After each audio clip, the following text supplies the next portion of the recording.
Tara came out of that, and Tara went on for 5 years. 52 episodes was not enough. It went on for 500 episodes. Because she was punched in as a person with so many different sides to herself. And therefore, she could be a mother, she could be a lover, she could be a professional executive, she could be negative, she could be positive. What made her who she was were the circumstances that she was surrounded with each time in each episode. And that's part 2 of script writing, is the circumstances that you're giving your characters. Essentially, this is more television I'm talking. We'll probably go to film at a later stage.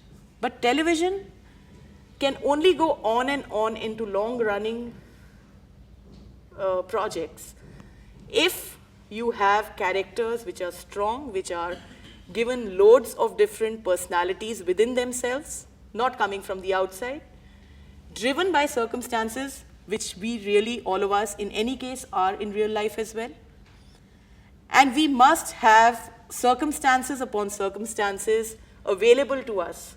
Here is when you can adapt and you can copy and you can steal and you can pick up from different things. And I'm not ruling that out because that's a part of our trade as well. How cleverly you do that. You cannot pick up and copy and cheat on characters. You cannot copy and cheat on stories. You have to pick up, and you automatically do, even subconsciously, you do it with circumstances, with situations. And the minute you embed your character in a situation that subconsciously or consciously you picked up from somewhere else, the scene changes. Nobody can say, this scene has been picked up from here. But these are subconscious and conscious realities you can't avoid, because there again is really where you are a human being and you're watching so much cinema and you're watching so much TV and all that is becoming a part of you, and you know. So circumstances where you embed your characters and where they, you know, there is things happening to that character which may not be really very similar to what had happened yesterday in an episode, but it is the same character and you can justify it, is really what keeps the churn of a serial going on and on and on and on. And whenever it's repetitive, whenever there are people who keep on doing the same old thing, the serial dies its own death. In cinema, it's slightly differently because mostly what drives a script writer is the story itself. And you start working on the characters after you have a story or something to say. So that's the difference between television writing and film writing. Television, you start with characters and then develop the story based on various certain circumstances. And you can keep on doing it over years. In film, you have to have a story that has a start, has a middle, has a finish, where you already have characters because you can't have a story without people in it. Now, it's like getting into the depths of each and every character as to why, where, how, when, of every character, and exploring those depths which create the screenplay itself. So, coming back, I think I keep on getting digressed, so you all must check me. But this is really about characterization as what I wanted to talk to you all about. And the other thing is about romances, which very honestly, I feel romance is not really my forte. When I want to learn from all of you and like probably go back on that. So should we really try to get into an interactive scenario now where I would love to just have questions which I can answer and maybe ask you all questions which you all answer to me. So should I start? About romance basically.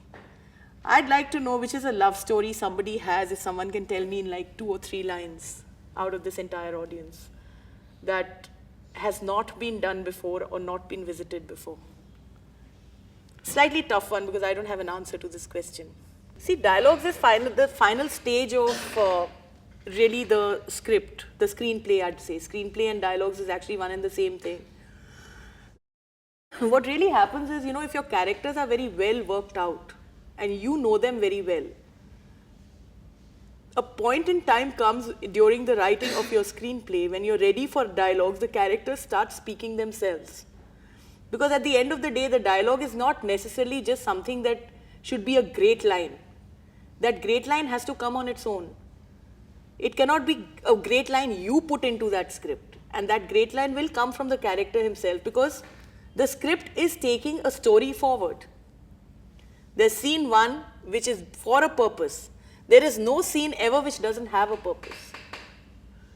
So the first thing is when you're putting, say, you've got a story, you've got your characters in place, and now you start writing your screenplay, and you go to scene number 1, as you are imagining should be scene number 1. You must be able to answer to yourself why the scene is there in the first place. And if you're able to give that answer to yourself, A, you're on the right track. B, the dialogues are going to flow out automatically from the characters. Because why the scene is there is because this scene leads you into the next. And then to the next, then to the next, then to the next. And that's how you complete your entire script. And finally, script is really not, there are techniques to script writing. There are books and books you can read, and there are books and books even I have read. And there will be lessons you will learn. And all these things are going to be very useful to you. But at the end of the day, it's really the gut feeling that drives that story forward, which you have to depend on and you have to trust.